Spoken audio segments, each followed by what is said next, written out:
ஹரே கிருஷ்ணா. ஓம் நமோ பகவத்தே வாசுதேவாய. ஹரே கிருஷ்ணா. மகாபாரதம் ஆதி பருவம் பார்த்துட்ருக்கோம்.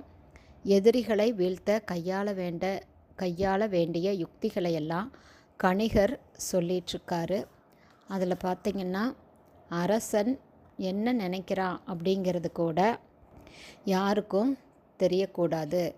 நிபுணர்களோட ஆலோசனை செய்யணும்.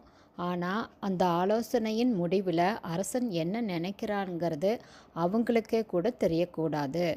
தன்னுடைய முடிவை அரசன் செயலாற்றும் போது தான் மற்றவங்க அதை தெரிஞ்சுக்கணும். நெருக்கடி வரும் வரைக்கும் அரசன் பயந்தவன் போல இருக்கணும். நெருக்கடின்னு வந்துட்டால் அரசன் தைரியமாக செயல்படணும். இதெல்லாம் சொல்கிறாரு. மேலும் திருதராஷ்டிர மன்னனே, பாண்டவர்கள் உன்னுடைய மகன்களை விட அதிக பலம் வாய்ந்தவர்கள். அவங்கக்கிட்டேருந்து உங்களையும் உங்கள் மகன்களையும் காத்துக்கோங்க. வருங்காலத்தில் அவங்கனால உங்களுக்கு வருத்தம் உண்டாகாமல் இருக்கணும். எதிர்காலத்தில் அவங்கக்கிட்டேருந்து உங்களுக்கெல்லாம் பயம் இல்லாமல் இருக்கணும்னா தக்க நடவடிக்கையை இன்றைக்கே செய்யுங்க அப்படின்னு சொல்கிறாரு. அதே சமயத்தில் நியாயப்படியும் நடந்துக்கோங்கன்னு சொல்கிறாரு. இதையெல்லாம் திருதராஷ்டிரன் யோசிச்சுட்டு இருக்கும்போது துரியோதனன், கர்ணன், சகுனி, துச்சாதனன் இவங்க 4 பேருமே ஒரு ஆலோசனை நடத்துகிறாங்க.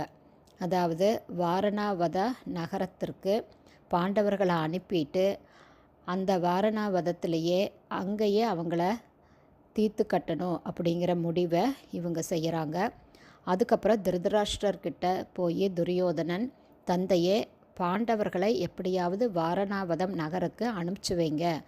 அங்கே கொஞ்ச காலம் அவங்க இருக்கட்டும். இங்கே நான் என்னுடைய அதிகாரத்தின் கீழே எல்லாத்தையும் கொண்டு வந்த பிறகு அவங்க திரும்பி வரட்டும். அப்போ அவங்கனால நமக்கு பயம் ஏற்படாது அப்படின்னு சொல்கிறாரு. அப்போது இந்த கணிகர் சொன்னதையும் நினச்சி துரியோதன் கேட்டதையும் ஆலோசனை செஞ்சு திருதராஷ்டிரன் இதுக்கு சம்மதம் தெரிவிக்கிறாரு. திருதராஷ்டிரனுடைய யோசனையின் பேரில் பாண்டவர்கள் வாரணாவதம் செல்ல சம்மதிக்கிறாங்க. தர்மபுத்திரருக்கு திருதராஷ்டிரருடைய உள்நோக்கம் தெரிஞ்சுதான் இருந்தது.